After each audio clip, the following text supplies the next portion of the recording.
हमारा जो पर्पस है वो ये है,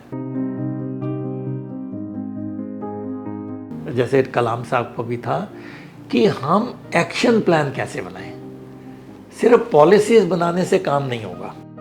आप बिना इलेक्ट्रिसिटी के ऐसा साइंटिफिक टेक्नोलॉजी है जो 5-6 दिन सब्जियां रख लेती है फ्रेश। देखिए, हमारा तो बहुत ओपन ऑफिस है, कोई भी हमें लिख सकता है। ऑलमोस्ट 700 अपॉर्चुनिटीज़ लोड हुई हैं मंथन प्लेटफॉर्म पे, और उसमें ऑलमोस्ट 326 एंगेजमेंट्स हैं और सेंटर ऑफ एक्सीलेंस ऑलमोस्ट 11 हैं। हमने सारी जो मिनिस्ट्रीज़ की BSL लैब्स थी उनको एक ही प्लेटफॉर्म पे ले आए और वो कोई भी यूज़ कर सकता है। आप देखिए, अभी लिथियम आयन बैटरी हमारी लाइफ का पार्ट बन गया है, बट हम पूछते हैं कि इज़ इट सस्टेनेबल? इसमें जो क्रिटिकल मिनरल्स हैं वो हमारे पास हैं क्या, जो हमें 100 साल तक ले जाएंगे? Answer is no.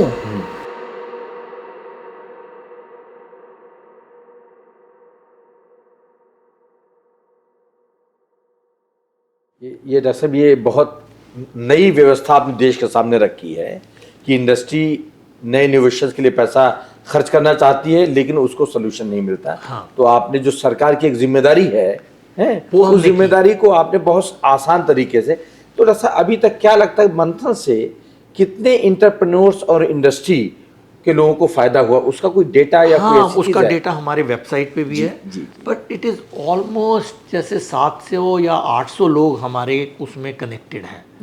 और अगर आप जैसे 300 ऐसे कोलैबोरेशंस एस्टेब्लिश ऑलरेडी हो चुके हैं जिस पे काम हो रहा है बहुत तेज़ी से, क्योंकि एक बार उनका मिलाप हो गया उसमें हम इंटरफियर नहीं कर रहे। हम नहीं कह रहे हमें भी कुछ पैसा दो, नहीं, आपने तो बहुत अच्छी व्यवस्था उसमें बना दी। हाँ। कि खुद फिर डिस्कशन करके आपने एक उनको प्लेटफॉर्म दे दिया, हाँ। डायरेक्शन दे दी। तो डॉक्टर साहब, ये मंथन प्रोग्राम आपको क्या लग रहा है, जो हमारे प्रधानमंत्री जी का देश की 5 ट्रिलियन इकोनॉमी बनाने का जो टारगेट, उसमें मंथन का क्या रोल होगा? देखिए, हमारा इसमें ये है कि जो साइंस एंड टेक्नोलॉजी की फंडिंग है वो सिर्फ गवर्नमेंट से ही हम एक्सपेक्ट ना करें, हम बाकी सेक्टर्स जो हैं उनको भी एनकरेज करें कि आप आएँ। हम देखिए 0.7% ऑफ GDP हम गर्ड में देते हैं, ग्रॉस एक्सपेंडिचर ऑन R&D 0.65 है जैसे लास्ट रिपोर्ट्स आई।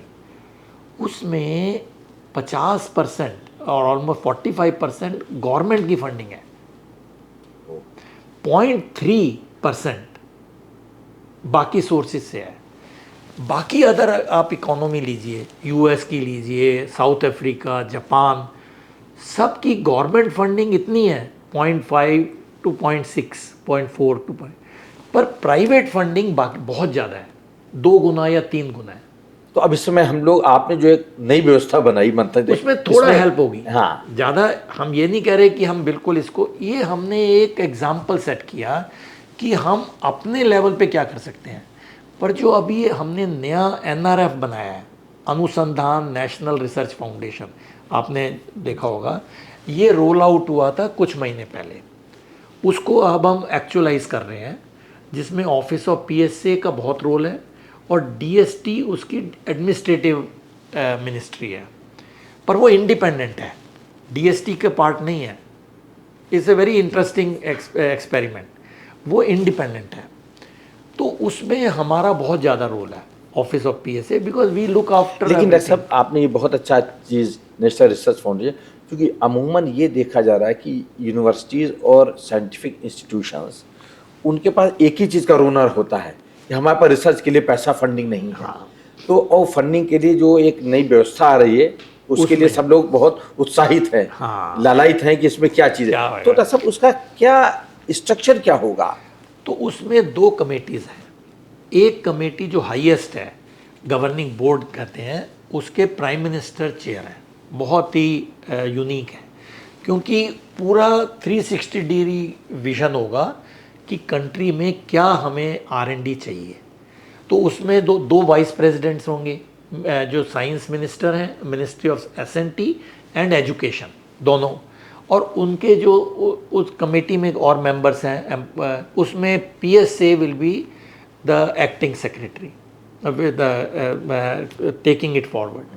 और उसके बाद जो दूसरी कमेटी है, this is the mission council, जो रियली डे टू डे को करेगी, उसके चेयर हैं PSA, और उसके CEO होंगे, CEO अनुसंधान के, जो मेन इम्प्लीमेंटेशन एजेंसी। हाँ, वो उसमें सारे सेक्रेटरीज हैं, बड़े एकेडमिक पीपल हैं और इंडस्ट्री के लोग भी हैं।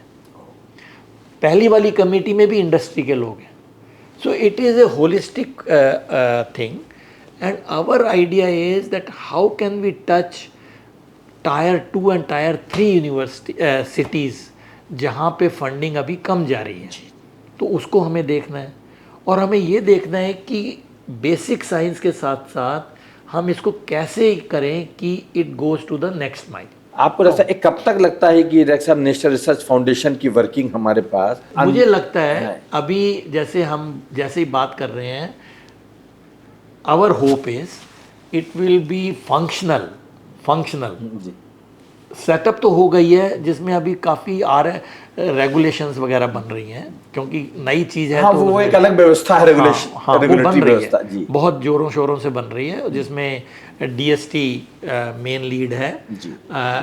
वो मुझे लगता है कि जुलाई तक या अगस्त तक हम इसे लॉन्च कर देंगे। अच्छा सर, आपने सेंटर ऑफ एक्सीलेंस भी बनाने का बहुत काम किया है, तो हम लोग ये जानना चाहेंगे कि सेंटर ऑफ एक्सीलेंस कितने लगभग आपने बनाए हैं, उसका आधार क्या है, और उस उद्देश्य, किस उद्देश्य की पूर्ति होती है सेंटर ऑफ एक्सीलेंस बनाने से? सेंटर ऑफ एक्सीलेंस जो हमने अभी बनाए हैं वो मंथन के अंतर्गत बनाए हैं। हमारा ऑफिस का आप ये देखिए, मैं शायद क्लियर करना चाहता हूँ, हम इम्प्लीमेंटिंग एजेंसी नहीं है, हम एडवाइजरी बॉडी हैं एंड इनेबलिंग बॉडी है and catalyst. So we make the policies, we enable them with the help of all stakeholders, and we provide catalyst action. So it's not that we will implement. तो जो centres of excellence जो बने, जैसे मंथन में बने, उसमें funding आई है बाकी सोर्सेज से, तो उसमें 7 या 8 अभी सेंटर्स ऑफ एक्सीलेंस हैं, कुछ IITs में हैं, कुछ यूनिवर्सिटीज़ में हैं। तो उसमें क्या होता है, जैसे आप किसी IIT में ले लीजिए, पालकाड में centre of excellence on waste management, उसमें फंडिंग फिलैंथ्रोपिक ऑर्गेनाइजेशन से आया है। तो उनका रोल ये है कि फोकस्ड प्रॉब्लम पे आप काम कीजिए और डिलीवरेबल कीजिए। It is not just a prototype. Prototype के साथ आप इसको हम कैसे एक्चुअलाइज करें ताकि उसको इंडस्ट्री आगे ले जाए। नहीं तो क्या होगा, आप करके बैठ जाएंगे और वो काम होगा नहीं। आपने जो व्यवस्था मंथन की बताई है, उसमें प्रोटोटाइप का तो कोई एक गुंजाइश ही नहीं है। उसको आगे भी ले जाना, हाँ, उसको इनेबलिंग करके और इम्प्लीमेंट। अब डॉक्टर साहब, आपको क्या लगता है कि मंथन से अभी तक कितने प्रपोजल्स जो है एग्जीक्यूट हुए होंगे? वो काफ़ी हो गए हैं एक्चुअली। हमारी जो ऑलमोस्ट 700 अपॉर्चुनिटीज़ लोड हुई हैं मंथन प्लेटफॉर्म पे, और उसमें ऑलमोस्ट 326 एंगेजमेंट्स हैं, और सेंटर ऑफ एक्सीलेंस ऑलमोस्ट 11 हैं।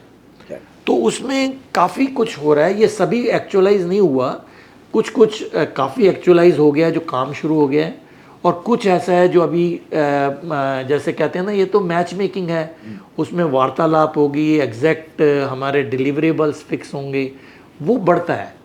तो ये कई सेक्टर्स में काम हो रहा है। जैसे इसमें मंथन में बहुत सारी सक्सेस स्टोरीज हैं, तो सक्सेस स्टोरी को देश में डिसमिनेट करने का, हाँ, वो उसको आउटरीच करने का, जिससे लोग जाने, हाँ, और जान के उनके अंदर और उत्साह, जिज्ञासा हो। करेक्ट। उसके लिए डॉक्टर साहब क्या व्यवस्था? हाँ, तो उसमें कई बातें हैं। पहला तो ये है कि अभी एक सीरीज़ आई है अमेज़ॉन पे, स्टार्टअप पे, उसका नाम मैं भूल गया, वी स्टार्टअप और सम मिशन स्टार्टअप, वो अभी है, आप वॉच कर सकते हैं। वो कैसे शुरू हुई, उसमें मंथन प्लेटफॉर्म से जो स्टार्टअप्स थे उनको लिया गया और कंपटीशन हुआ, और जो सक्सेसफुल हुआ उस पर सीरियल है, काफ़ी इंटरेस्टिंग वे में बनाया है। उसमें हमने हेल्प की कि हमारे ऑफिस ने कि कौन क्या स्टार्टअप, उनको क्या पता बेचारों को कि कौन से स्टार्टअप्स हैं। जी। अभी एक और बन रहा है जो नेटफ्लिक्स पे आएगा कुछ देर में, उसमें हम ये देख रहे हैं कि हम कैसे कार्टून से, एनिमेशन से जो हमारी रूरल टेक्नोलॉजीज़ हैं उनको हम कैसे लाएं पब्लिक में, कैसे डिसिमिनेट करें। और हमारे कई प्रोग्राम हैं women in stem, science, technology, engineering and mathematics, उसमें हमारे प्रोग्राम्स हुए, उसमें बुक्स आई हैं। तो पर्पज़ ये है कि हम किस तरह से इसको डिसिमिनेट करें। और सब देश के स्कूलों के इनोवेशंस की बात हमेशा होती है, तो देश के जो स्कूल हैं उनमें जो इनोवेटिव प्रोग्राम्स हैं या बहुत इनोवेटिव माइंड्स है, उनको कैसे डॉक्टर साहब आप अट्रैक्ट करें, उसकी क्या डॉक्टर साहब व्यवस्था? देखिए, मैं उसमें आपको एक एग्जांपल के तौर पे बताता हूँ, ताकि हमारा एक फ्लैगशिप प्रोग्राम है scientific cluster, SNT cluster, city clusters. उसमें हमारे 7 क्लस्टर्स हैं। क्लस्टर का मतलब ये है कि जैसे पूना क्लस्टर हुआ, उसमें पूना के आसपास की जितनी सारी एकेडमिक इंस्टीट्यूशंस हैं, जो जो यूनिवर्सिटीज़ हैं, स्टार्टअप्स हैं, इंडस्ट्रीज़ हैं, फिलैंथ्रोपिक ऑर्गेनाइजेशंस हैं, वो सारे मिलके क्लस्टर बनाते हैं। हम कुछ फंडिंग देते हैं उन्हें फॉर स्टार्टिंग दिस। उसमें वो जो रेलेवेंट प्रॉब्लम्स हैं उस रीजन की करते हैं। जैसे एक पूना क्लस्टर ने और IIT मद्रास ने मिलकर गेमिफिकेशन के द्वारा केमिस्ट्री पढ़ाने की है। जैसे आप कह रहे हैं ना, स्कूल में हम स्कूल में साइंस एजुकेशन को कैसे एक्साइटिव बनाएं। बच्चे ऐसे ही नहीं साइंस सीखेंगे, एडिशनल चीज़ों को ख़त्म करते हुए हाँ, उसको एक्साइटिंग गेम से बताओ। गेम्स तो हम सारे बच्चे करते ही हैं, तो गेमिफिकेशन से आप साइंस पढ़ाइए। तो ये हमारे क्लस्टर ने किया, पूना क्लस्टर ने। उसमें 39 गेम्स बनी हैं जो हम सारी कंट्री में अभी बना रहे हैं, भेजेंगे। तो ये एक छोटा अटेम्प्ट है, ये नहीं हम कह रहे कि पूरे संसार के, भारतवर्ष के लिए सिर्फ यही काफ़ी है। जी जी। इट इज़ ऑल्सो एग्जाम्प्लीफाइंग कि आप छोटी सी चीज़ को शुरू करके बहुत एम्पलीफाई कर सकते हैं। और डॉक्टर साहब, ये इस पूरे डॉक्टर साहब इनिशिएटिव में वुमेन्स एंड यूथ को प्रमोट करने के लिए क्या डॉक्टर साहब आपका विजन? हमारा विमेन इन स्टेम पे तो बहुत जोर है।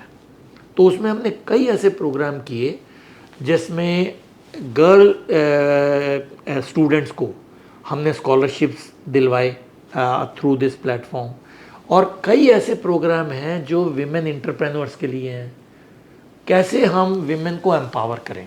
तो अगर आप हमारा प्लेटफॉर्म देखेंगे, उसमें कई प्रोग्राम हैं जो विमेन स्पेसिफिक हैं हमारे ऑफिस से, बट गवर्नमेंट ऑफ इंडिया से बहुत प्रोग्राम है।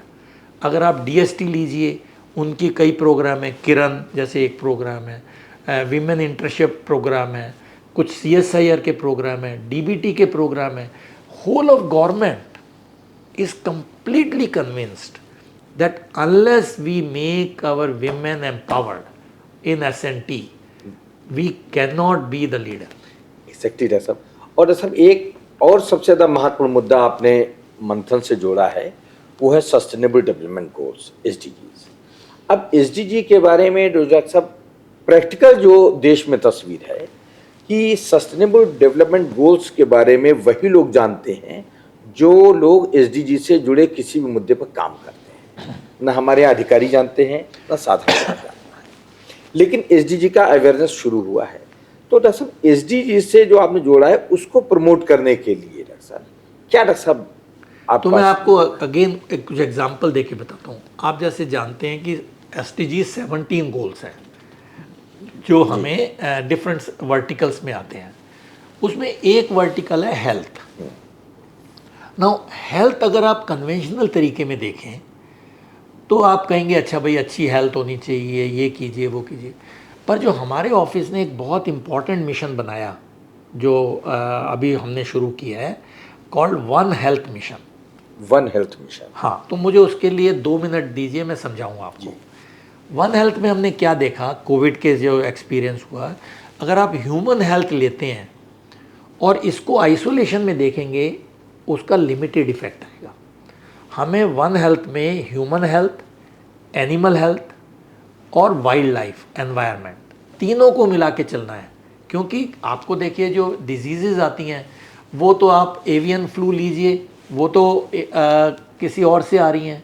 कोविड बाहर से आया था, ह्यूमन ने तो शुरू नहीं किया।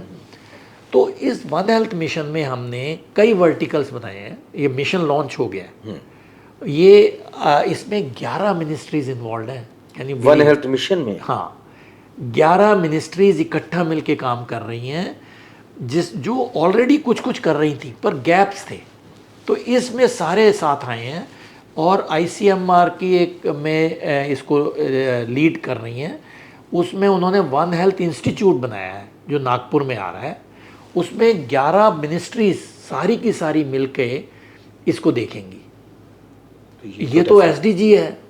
आप देखिए कि एनिमल हेल्थ काफ़ी अलग से होता है, जो एनिमल हस्बेंड्री डिपार्टमेंट जैसे समझिए। हाँ जी। उसकी वैक्सीन भी बहुत कम है। तो इसको हम कैसे चलें? अब उसका एक मैं आपको प्रैक्टिकल एग्जांपल देता हूँ। वो BSL लैब्स होती हैं जो बहुत हाई सिक्योरिटी लैब्स होती हैं, बायो सिक्योरिटी लैब्स, वो 3 और 4, BSL 3, BSL 4, उनके बिना आप ये कोविड वगैरह के रिसर्च नहीं कर सकते। हमने ये सारी जो मिनिस्ट्रीज़ की BSL लैब्स थी उनको एक ही प्लेटफॉर्म पे ले आए 21 के बाद, और वो कोई भी यूज़ कर सकता है। आप उसका हम अभी ऑपरेट SOPs बना रहे हैं। तो ये हेल्थ का SDG हुआ। इसी तरह अगर आप SDG वर्टिकल देखिए, एजुकेशन में हम क्या कर सकते हैं वो हम देख रहे हैं। तो वेस्ट टू वेल्थ वो उसी का ही पार्ट है, सर्कुलर इकोनॉमी तो उसी में ही आता है। तो ऐसे कई ऐसे हमारे जो एफर्ट्स हैं ऑफिस ऑफ PSA और गवर्नमेंट के, वो सारे के सारे हमारी कोशिश ये है कि हम कैसे इसको SDG गोल से देखें। ये तो जैसे बहुत डॉक्टर साहब, ये तो रिवोल्यूशनरी काम किया, क्योंकि हम लोगों ने SDG के साथ बहुत नज़दीक से काम किया, नीति आयोग के साथ मिलकर। बिल्कुल। अब इसमें डॉक्टर साहब एक चीज़ और महत्वपूर्ण उभर के आई है पिछले 1 वर्ष में, कि प्रधानमंत्री जी ने 2047 तक विकसित भारत की बात की है, और विकसित भारत का एजेंडा प्रधानमंत्री जी ने अभी तक बहुत तेज़ी से गांव-गांव तक फैलाया है। उसकी हम लोगों को जो व्यवहारिक जानकारी है कि देश का इस समय चुनाव के बाद भी प्रत्येक घर विकसित भारत से परिचित हो गया है कि विकसित भारत की तस्वीर क्या होगी, और विकसित भारत सीधे SDG से जुड़ा हुआ है, सस्टेनेबल डेवलपमेंट, क्योंकि उसमें जैसे आपने सारे लेबोरेटरीज को इंटीग्रेट किया है। बिल्कुल। तो विकसित भारत में 17 गोल SDG के इंटीग्रेट हो गए। तो एक चीज तो तय हो गई कि देश में SDG के बारे में अवेयरनेस आ गई, अबाउट द अवेयरनेस। बिल्कुल। हम इम्प्लीमेंटेशन की बात नहीं कर रहे हैं। तो डॉक्टर साहब, आज की तारीख में ये दुनिया के सामने भारत SDG की अवेयरनेस का एक एग्जाम्पलरी मॉडल तो बन के तैयार हो गया है, जिसमें प्रधानमंत्री जी ने लीड किया है। तो डॉक्टर साहब, हम लोग इसके लिए, ये भारत दुनिया के सामने एक मिसाल बने SDG अवेयरनेस के लिए, इसके लिए डॉक्टर साहब PSA और आपका ऑफिस कुछ इस विषय में कुछ विचार कर रहा है? देखिए, इसको हमें कई स्टेजेस में लेना पड़ेगा।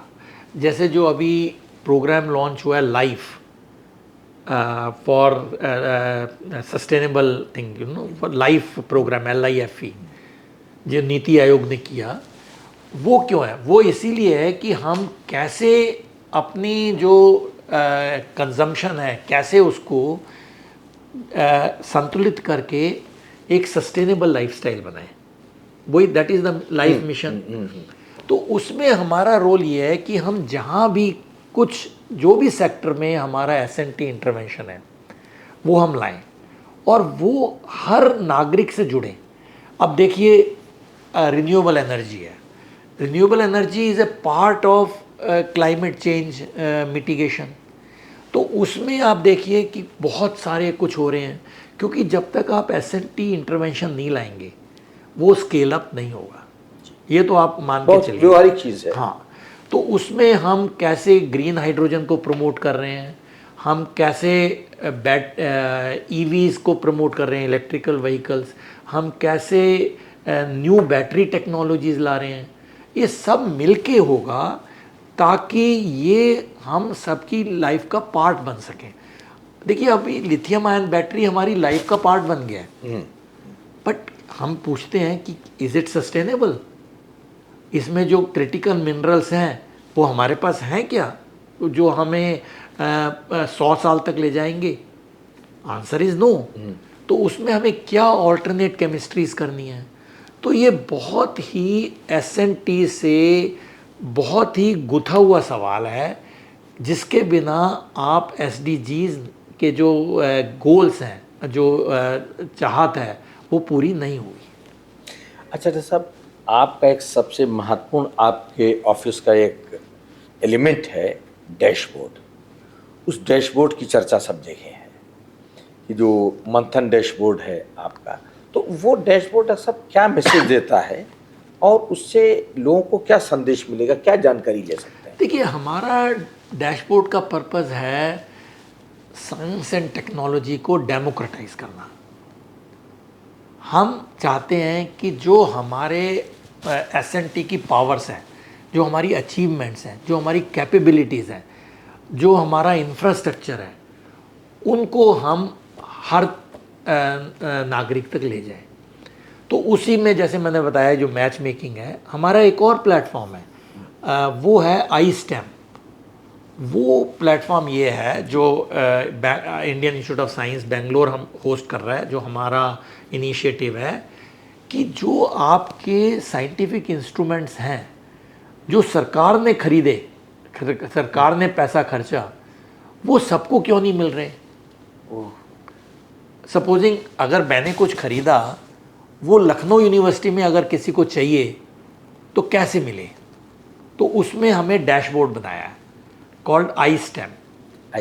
उसमें सारे लिस्टेड हैं जो इक्विपमेंट्स हैं, सोफिस्टिकेटेड इक्विपमेंट्स हैं, उनको आप कैसे एक्सेस कर सकते हैं, और मार्जिनल चार्ज है, बहुत ही मिनिमल चार्ज है। वो अभी ऑल इंडिया प्लेटफॉर्म बन गया है, उसको हम आगे बढ़ाएंगे, उसको एनआरएफ से भी जोड़ेंगे। तो ये एक तरह होलिस्टिक अप्रोच हमें लेनी पड़ेगी। ये नहीं कि आप अलग अलग चीज़ें करें, हर चीज़ों को आपने इंटीग्रेट किया है। हाँ, कि सब कॉमन चीज़ आके एक डैशबोर्ड में रहें और देश में जहाँ जिसकी आवश्यकता हो वो उसका ले। सदुपयोग।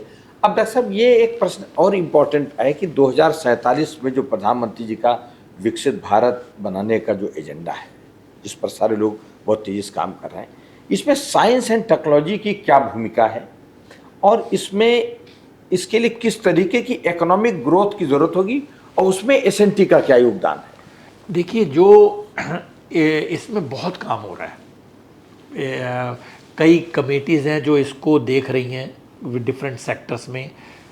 एक है कि जो आपने पूछा एग्जैक्टली वही सवाल, एसएनटी कैसे इसको पार्टिसिपेट करेगा। इसमें बहुत ही ज़्यादा काम हो रहा है, जिसके बहुत वर्टिकल्स हैं। उन वर्टिकल में कई चीज़ें आइडेंटिफाई हुई हैं कि हमारे क्या हमें स्ट्रेंथ लानी है, कहाँ हमारे गैप एरियाज़ हैं, और कहाँ हमें इमीडिएट 5 साल में काम करना है, नेक्स्ट 10 साल में काम करना है। तो इसमें बहुत चीज़ें आ रही हैं। उसमें जैसे अगर वो काफ़ी डिटेल्ड है एक्चुअली, एज वी स्पीक उसमें काफ़ी काम हो रहा है। तो उसमें कई सेक्टर्स हैं हमारे। क्या ऐसे, जैसे आर्टिफिशियल इंटेलिजेंस, आज हर कंट्री आर्टिफिशियल इंटेलिजेंस की बात कर रहा है। उसमें आपने देखा, भारत ने आर्टिफिशियल इंटेलिजेंस पे एक मिशन लॉन्च किया है कुछ महीने पहले। उस आर्टिफिशियल इंटेलिजेंस को लेकर बहुत काम हो रहा है। क्यों? ऐसे मिशन लॉन्च नहीं हो जाएगा, उसमें 10,600 करोड़ का ऑलमोस्ट प्रोविज़न है। उसमें हम 7 पिलर्स होंगे जो माइटी लीड कर रहे हैं, but MeitY is the leading one, but many ministries are participating. उसमें हम कंप्यूट कैसे बनाएंगे। आप ऐसे मॉडल नहीं बना सकते, फाउंडेशन मॉडल। आप सारी उम्र बाहर के मॉडल पर डिपेंड नहीं कर सकते कि जो यूरोप में बने, यूएस में बने, आप उन्हें यूज़ कीजिए। नहीं, इंडिया स्पेसिफिक। क्यों इंडिया स्पेसिफिक? हमारे में तो विविधता ही बहुत ज़्यादा है। आपकी 30 लैंग्वेजेस हैं, वो वेस्ट क्यों बनाएगा? अगर आप क्वेश्चन पंजाबी में पूछ रहे हैं कोई, वो आंसर कैसे करेगा फाउंडेशन मॉडल? वो नहीं कर सकता। तो ये जो फाउंडेशन मॉडल बनेगा, कहना तो आसान है, उसके लिए कंप्यूट फैसिलिटीज़ चाहिए of very high quality and very high magnitude. वो इस मिशन में आ रही हैं। डेटा कहाँ से आएगा? हमें पे तो हमारी बहुत ताकत क्या है? डेटा, डेमोग्राफी, डेटा डाइवर्सिटी, वो हम कैसे यूज़ करें, उसके कई पिलर्स हैं, उसमें हम एजुकेशन को कैसे लाएं। तो मैं आपको बता रहा हूँ कि आप कोई भी टेक्नोलॉजीज लिए, एआई मैंने आपको एक एग्जांपल बताया, एआई अगले 5 साल में it will B A disruptive technology, आप जैसे देख ही रहे हैं। उसके साथ साथ हमें एथिकल इश्यूज आएंगे।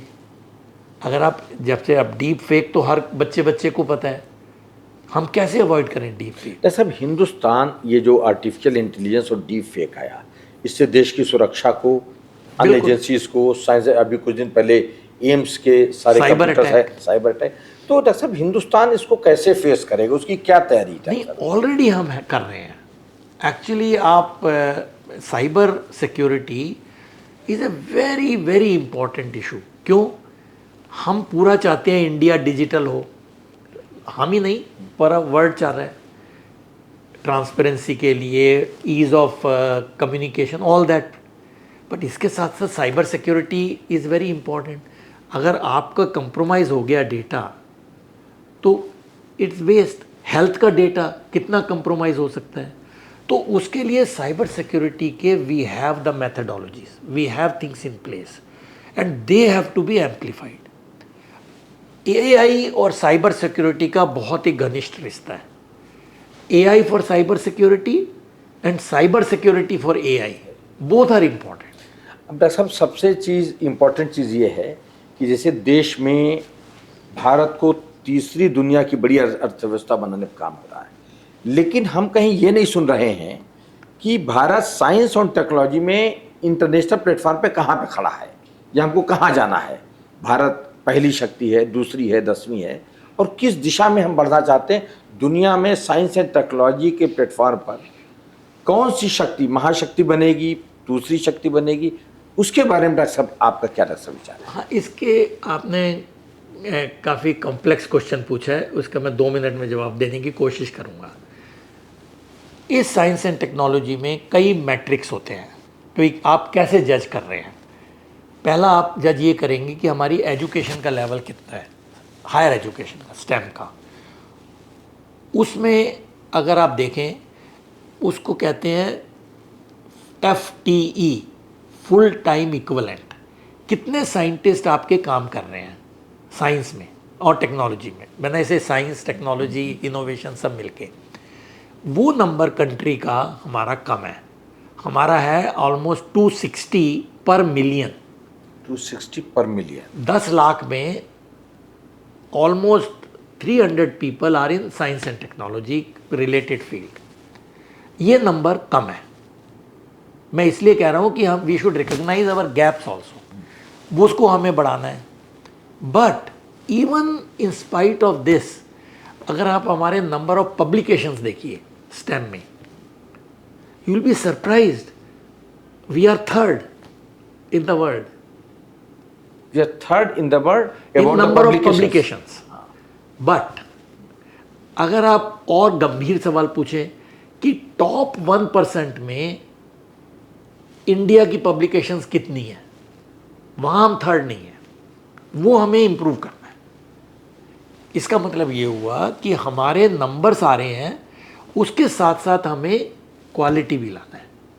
तो 2 prong अटैक होना चाहिए, नॉट ओनली नंबर्स। नंबर्स तो एक ही नंबर है, but that is not enough. उसमें हमें और क्वालिटी को आगे लाना है। उसमें हमें ये भी लाना है कि हम इनोवेशंस कैसे कर रहे हैं जो हमारे नंबर ऑफ पेटेंट्स बढ़ाएंगे। अब हमारे नंबर ऑफ पेटेंट्स बढ़ रहे हैं, 1 लाख पेटेंट जैसे अगले लास्ट ईयर हुए। हमारा ईज़ ऑफ पेटेंटिंग बढ़ रहा है। आपने देखा कि ईज़ ऑफ पेटेंटिंग इंडिया में लास्ट ईयर बहुत बढ़ गया है, जहाँ उससे 3 गुना बढ़ गया है जैसे पहले होते थे। तो नंबर ऑफ पब्लिकेशंस में हम ठीक है, क्वालिटी ऑफ पब्लिकेशंस में हमें आगे जाना है। और अगर आप एक और मैट्रिक्स ले लीजिए कि आपके कितने PhDs प्रोड्यूस होते हैं, आप पूछिए कि भाई हमारी कंट्री में स्टेम में कितने PhDs आ रहे हैं। अगर आप इस समय देखें, हम तकरीबन 30 से 40 हज़ार PhDs प्रोड्यूस कर रहे हैं। एग्जैक्ट नंबर वेबसाइट पे है, बट अप्रॉक्सीमेट एवरेज 30,000। जो आगे बढ़ के 50,000 हो जाएगा नेक्स्ट 3-4 सालों में, 5 सालों में। वो नंबर एक्चुअली यूएस के मुकाबले, यूरोप के मुकाबले में कम नहीं है। अच्छा, बट उसके साथ साथ हमें क्वालिटी का जोड़ना पड़ेगा। आप समझ गए? क्वालिटी सबसे इंपॉर्टेंट है हर रिसर्च, डेवलपमेंट एंड पीएचडी में। नंबर्स हमारे पास हैं, उसके साथ साथ हमें क्वालिटी एनहांसमेंट करेंगे। क्यों? क्योंकि इसके साथ साथ हमारी बहुत एम्प्लीफिकेशन होगी एसएनटी की। वो हम जैसे एनआरएफ जैसी जो हमने आपको बताया नए स्कीम्स हैं, उससे हमारा फ़ायदा होगा। तो हमें क्वालिटी और क्वांटिटी दोनों को लेके चलना है। तो डॉक्टर साहब, इसके मतलब ये जो सबसे महत्वपूर्ण देश के लिए फाउंडेशन की बात आप सोच रहे हैं, इसमें हमको यूजीसी को और एनआरएफ को सब मिला और के, एआईसीटी को, हाँ, जो हाँ, डिफरेंट ऑर्गेनाइजेशंस हैं, बिल्कुल, उनको भी एक उसी तरीके के जैसे मंथन प्लेटफॉर्म आप बनाया, जब तक ऐसा नहीं तैयार होगा बिल्कुल, तब तक हमारी क्वालिटी बिल्कुल नहीं होगी। जैसे अभी तक एग्रीकल्चर रिसर्च जो है पूसा की, वो सीएसआईआर के साथ मिलकर उनको काम करने में, चूंकि मिनिस्ट्रीज अलग अलग हैं, तो इन लैब्स को भी जोड़ने का डॉक्टर साहब कोई आप हाँ, तो प्रोग्राम चला यही रहे हैं? आप देखिए ना कि जो हमने एनआरएफ का रूपरेखा है वो बिल्कुल होल ऑफ गवर्नमेंट है। ये नहीं कि आप एक फंडिंग एजेंसी और बना रहे हैं, ऐसा नहीं है। क्योंकि ये प्राइम मिनिस्टर इसको हेड करेंगे। आप इमेजिन कीजिए कि ये हाईएस्ट बॉडी है, उसमें हमें पूरा देखना है कि हम एसएनटी का जो इकोसिस्टम है वो कैसे स्ट्रेंथन करें। सारे क्या कहते हैं, होल ऑफ इंडिया व्यू लेना है। तो ये एक नया अपने आप में तजुर्बा है।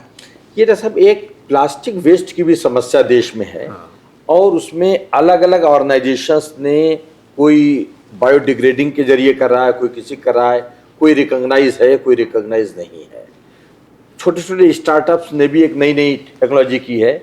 उन सबकी एक समस्या सामने देश में देखने को आई है कि साहब, मैंने प्लास्टिक वेस्ट का एक नया तरीका ईजाद किया है, लेकिन साहब ये अप्रूव नहीं है।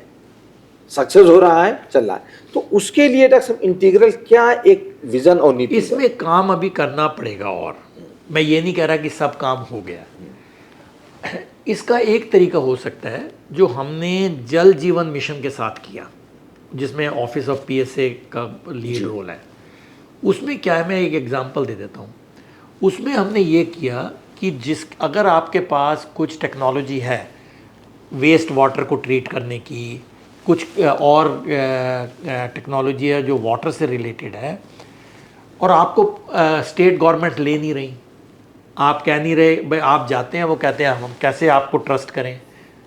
तो हमने ये जल जीवन मिशन ने एक पोर्टल बनाया 3 साल पहले कि आप अपनी टेक्नोलॉजी उस पर लोड कर दीजिए, पूरा डिटेल दे दीजिए। और हम एक वो जो कमेटी है विच आई चेयर एज पीएसए, उसमें हमारी एक्सपर्ट टीम उनको इवैल्यूएट करती है, फिर प्रेजेंटेशन लेती है, वो विज़िट भी करती है कि कहाँ आपने टेक्नोलॉजी लगाई। उसके बेसिस पे हम उनको कहते हैं कि इज़ इट अप्रूव्ड और इज़ इट नॉट अप्रूव्ड। तो उससे क्या फ़ायदा हो रहा है कि वो टेक्नोलॉजीज जल जीवन मिशन अपनी वेबसाइट पे डाल रहे हैं, फिर स्टेट गवर्नमेंट को कम डाउट है वो ले लेंगे। इसी तरह को लेकर हमें प्लास्टिक वेस्ट मैनेजमेंट को करना है। हमें ये देखना पड़ेगा, जैसे हम किसी और मिनिस्ट्री के साथ मिलके मऊआ या किसी और जो भी हमारी सिविक बॉडीज़ को डील करती हैं, उनको देख के यही करना पड़ेगा कि हम टेक्नोलॉजीज़ को इवेल्युएट करें। ऑफिस ऑफ पीएसए नहीं मैं कह रहा, कोई भी कर सकता है, हाई पावर्ड कमेटी, जिससे ताकि लोगों में ट्रस्ट आए।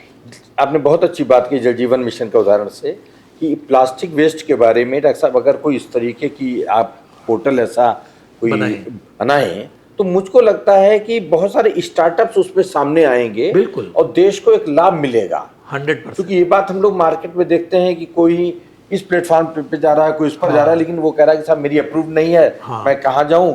तो इससे लोगों को एक लाभ मिलेगा, और जो प्लास्टिक वेस्ट की समस्या देश में। अब डॉक्टर साहब, अंत में जो आपसे सबसे महत्वपूर्ण बात करके हम लोग जिस निष्कर्ष पे आए हैं, as a principal scientific adviser to the government of India, आपका देशवासियों के लिए, विशेषकर यूथ्स इंडस्ट्री, इंटरप्रेन्योर्स और एकेडमिया के लिए सीधा संदेश क्या है?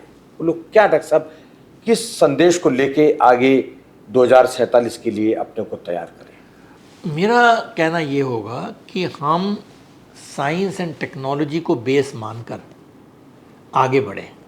साइंस एंड टेक्नोलॉजी के माध्यम से हम जो इनोवेशन करेंगे, जो डीप टेक इनोवेशंस करेंगे, उसको लेकर हम आगे बढ़ें, क्योंकि उससे हमारी कंट्री आगे जाएगी। क्योंकि जो power of a country is in the technology, और वो टेक्नोलॉजी आपको डीप साइंस से आती है, और उसको इकट्ठा लेके चलें तो आपको जो हमारे यूथ में ऑलरेडी हो रहा है इसको आगे बढ़ाना है। हमें कंट्री में इनोवेशन लेड ग्रोथ को आगे करना है। अगर हम वो करेंगे तो हम वर्ल्ड लीडर की लीडरशिप के लिए आगे बढ़ रहे हैं। जो हो रहा है इसको स्पीड करनी है, स्केल करना है। तो मेरा कहना ये है कि अगर आपने ठानी है कि मुझे साइंस एंड टेक्नोलॉजी को लेके चलना है विद सोसाइटल वैल्यूज़, आप ह्यूमन वैल्यूज़ को कंप्रोमाइज़ मत कीजिए। अगर आप एआई कर रहे हैं, ये नहीं कि आप किसी को हर्ट करके करें, वो मत कीजिए। इकट्ठा मिला के चलिए। ये बाइनरी नहीं होता, या तो फ़ायदेमंद है या नुकसान है, ऐसा नहीं है। दोनों को करके अगर हम चलेंगे तो हम अवश्य इस भारत को विकसित भारत बना के रहेंगे। इसमें साइंस और टेक्नोलॉजी का सेंट्रल रोल होगा विद ह्यूमन वैल्यूज़ जो इक्विटेबल हो, डाइवर्सिटी को टैकल करें और इंक्लूशन को डील करें। तो ये हमारा गोल है। डॉक्टर साहब आपने बहुत अच्छी बात कही। ये दुनिया में पहली बार हमने एक शब्द सुना है कि साइंस का डेवलपमेंट जो है विद ह्यूमन वैल्यूज़ के साथ किया जाए। ऐसा शायद दुनिया के किसी देश ने अपने डेवलपमेंट एजेंडे में ऐसा नहीं रखा। आपने ब्रिट्स इंडिया से बातचीत की, हम लोग आपके बहुत आभारी हैं। धन्यवाद।